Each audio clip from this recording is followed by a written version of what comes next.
Salut chers tous, ici c'est Rockman. Je viens vous présenter cette vidéo en rapport avec les récentes décisions prises par l'administration Trump de mettre la pause sur la délivrance de visas immigrants, ce qu'on appelle généralement regroupement familial, ainsi que la liste des 120 pays qui bénéficient de bénéfices publics du gouvernement américain. Et à cause de ces bénéfices reçus par le ressortissant de ces 120 pays, 75 pays se sont vus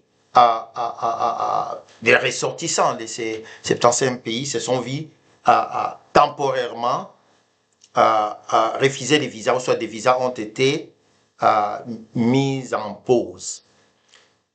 Mais que dit la loi de l'immigration? Est-ce que le président a l'autorité de faire ce qu'il est en train de faire? Évidemment, oui. C'est une loi, ce qu'on appelle généralement, c'est Welfare Act of 1996. Cette loi-là dit ce qui suit. Les Américains ont droit aux bénéfices. Il s'agit des food stamps, Medicare et les autres bénéfices y afférents. Par contre, ceux qui ne sont pas américains, ils sont dans deux catégories. Je dirais trois. Il y a les réfugiés et les exilés. Il y a les green card holders, ainsi que ceux qui n'ont pas de green cards, c'est-à-dire les gens qui sont venus par la frontière, ou les gens qui ont demandé l'asile, ou que sais-je encore. Pour ce qui concerne les Américains, ils ne sont pas concernés. Mais là, je reviendrai parce qu'il y a des exceptions. Quand vous êtes sponsor, vous avez sponsorisé quelqu'un, il y a des exceptions là-dedans. Il faudrait que vous soyez à mesure de prouver que le bénéficiaire ne va pas se contenter des bénéfices de l'État. Parce que c'est vous qui avez signé les sponsoring, ce qu'on appelle le formulaire 864. Mais nous allons beaucoup plus nous apaisantir sur ceux qui ne sont pas les Américains. On commence d'abord par les Green Card Order. Ils ne sont pas autorisés de bénéficier de bénéfices publics fédéraux. OK? Et le Welfare Act n'interdit pas aux États d'octroyer les bénéfices à ceux qui ne sont pas américains. Il revient aux États, chaque État, d'en décider. Mais à ce qui concerne le bénéfice fédéraux, le Welfare Act détermine qui doit bénéficier ça. Nonobstant les Américains, il y a les réfugiés et les exilés, pas les demandeurs d'asile. OK? Pas les demandeurs d'asile. Alors, à ce qui concerne les Green Card Order, un résident permanent, comment est-ce qu'il peut en bénéficier? Si seulement vous avez pu totaliser 40 crédits, c'est-à-dire vous avez au moins travaillé aux États-Unis pendant 10 ans. Ou soit pas 10 ans, mais au moins vous avez totalisé 40 crédits. Les 40 crédits foreign coders vous permettent de bénéficier de services, de bénéfices de l'État. Mais celui qui n'a jamais accompli, qui n'a jamais totalisé les foreign coders ne peut pas en bénéficier. Si vous l'avez eu dans votre vie, eh bien, ça risque d'endommager en termes de l'immigration. Voilà. Et les undocumented, c'est-à-dire les gens qui ont traversé la frontière, ou soit qui sont venus ici par avion, qui ont demandé l'asile, ou même qui n'ont pas demandé l'asile, mais dont l'air relatif à appliquer la green card à travers le mariage, comme enfants, comme parents, alors qu'ils sont ici avec un non-immigrant visa, ils sont concernés. Sauf en cas de medical emergency. Là, vous pouvez en bénéficier. Ou soit, si vous êtes disabled, vous pouvez en bénéficier. Donc, le président Trump, en décidant ainsi, il n'a pas tort dans sa globalité.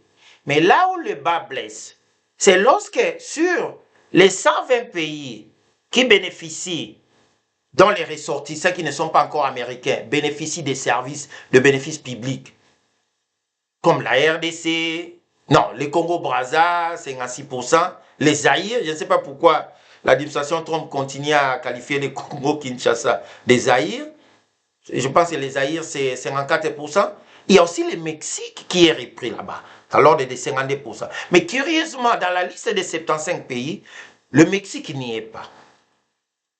Là, pour les gens qui pratiquent les droits aux États-Unis, qui ont appris aussi les droits constitutionnels américains, ainsi que les droits à l'immigration, on peut faire une conclusion comme quoi il y a en quelque sorte une discrimination. Pourquoi le Mexique n'est pas sur la liste, alors que les Mexicains bénéficient énormément des bénéfices de l'État. Donc, voilà un peu, vous verrez, j'ai fait les PowerPoint, vous verrez les lois y afférentes, entre autres US Code 8, paragraphe 162 jusqu'à 164, non, 1643 jusqu'à 1646. Vous verrez les détails que j'ai mis dans ces PowerPoints-là. En conclusion, qu'est-ce que je voudrais partager avec vous aujourd'hui? C'est en rapport avec la déclaration faite par le président Donald Trump, publiant les 120 pays qui bénéficient, dont les ressortissants qui ne sont pas encore américains, bénéficient des services publics de l'État en termes de bénéfices, et les 75 pays qui sont sanctionnés, dont les regroupements familiales sont mis en pause. C'est tout simplement parce que ces personnes-là ne devraient pas... on présente des risques de bénéficier de bénéfices de l'État. Ou soit leurs sponsors en ont bénéficié alors qu'ils n'ont pas le droit de bénéficier. Qui n'a pas le droit de bénéficier? Le résident permanent qui n'a pas encore totalisé 40 quarters, 40 crédits des IRS, les demandeurs d'asile, les gens qui attendent les regroupements familiaux à partir des États-Unis. Par contre, les Américains ont droit de ça, les réfugiés ont droit de ça, les personnes qui ont déjà obtenu l'asile en ont droit, ou soit les personnes qui n'ont pas, qui ne font pas partie de cette catégorie, qui ont des incapacités physiques attestées, peuvent aussi en bénéficier. Et il y a aussi une urgence, il y a aussi une exception pour le emergency, medical emergency. Si vous avez bénéficié des medical emergency, soit vous avez été à l'hôpital de manière urgente, là, ils ne vont pas en tenir compte.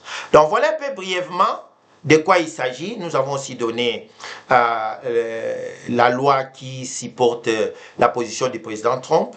Et si vous êtes dans cette catégorie, soit frappé, vous pouvez toujours nous appeler, nous contacter, afin que nous puissions vous donner des détails à ce qui concerne la loi, que dit la loi, quelles sont les jurisprudences y afférentes. Merci, ça a été un plaisir de partager cette vidéo avec vous. N'hésitez pas à nous contacter, notre numéro de contact est là. Et merci et toutes de bonnes choses. Portez-vous bien. Ouais.